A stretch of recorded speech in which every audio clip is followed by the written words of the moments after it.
గత ఉద్యమ సందర్భంలో ఏ మూలకు పోయినా ఏ ప్రాంతానికి పోయినా ఎప్పుడు కూడా నేను దుఃఖంతో పోయేది, కళ్ళలో నీళ్ళు వచ్చేది.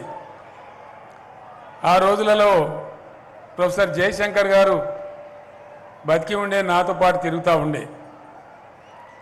ఆయనే చెప్పినాడు, మహబూబ్ నగర్ దరిద్రం పోవాలంటే అక్కడ ఖచ్చితంగా మీరు ఎంపీగా పోటీ చేయాలి, ప్రజలు మిమ్మల్ని ఓడగొట్టారు, మిమ్మల్ని గెలిపిస్తారు, అప్పుడైతే మీకు అనుభవం వస్తుందని చెప్తే నేను ఇదే జిల్లా నుంచి ఎంపీగా పోటీ చేసిన.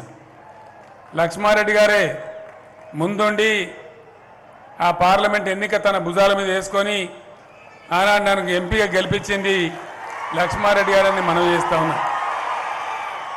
ఏ రోజుకైనా మహబూబ్ నగర్ చరిత్రలో ఒక కీర్తి శాశ్వతంగా ఉంటుంది.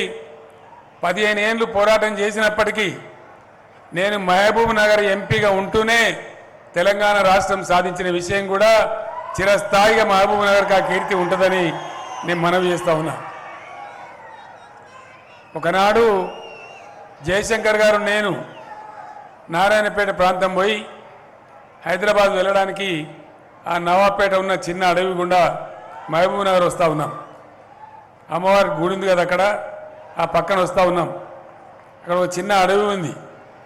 ఆ అడవి లైట్లలో కనబడే చెట్లు చూసి మేము అనుకున్నాం, మనుషులు కాదు, చివరికి మహబూబ్ నగర్లో అడవి కూడా బక్కబడిపోయింది, సన్న సన్నగా ఉన్నాయి చెట్లు అని చెప్పి చూసుకుంటూ బాధపడకుండా వచ్చినాం. ఒక్క గోస కాదు మహబూబ్ నగర్ది, అనేక సందర్భాలలో కళ్ళకు నీళ్ళు వచ్చేది. నేను నడిగడ్డకు పోయినాడు కూడా అక్కడ ఏడ్చిన ఒక ఊర్లో. అట్లనే మహబూబ్ నగర్లో గంజి కేంద్రాలు పెడుతుంటే, అంబలి కేంద్రాలు పెడుతుంటే గుండెలు అవిసేలాగా మాకు బాధ కలిగేది.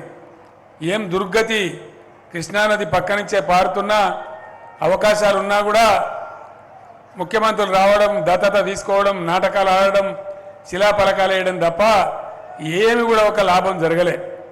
ఉద్యమంలో పాట కూడా నేనే రాసిన, పక్కన కృష్ణమ్మ ఉన్న ఫలితమేమీ లేకపాయే, పాలమూరు నల్లగొండ ఖమ్మం మెట్టు పంటలేండి అని పాట కూడా నేనే రాసిన. మీ అందరికీ తెలుసు మహబూబ్ నగర్ నా గుండెల్లో ఉంటుంది, ఎందుకంటే ఇక్కడ దుఃఖం ఎక్కువ ఉన్నది, బాధ ఎక్కువ ఉన్నది, పేదరికం ఎక్కువ ఉన్నది.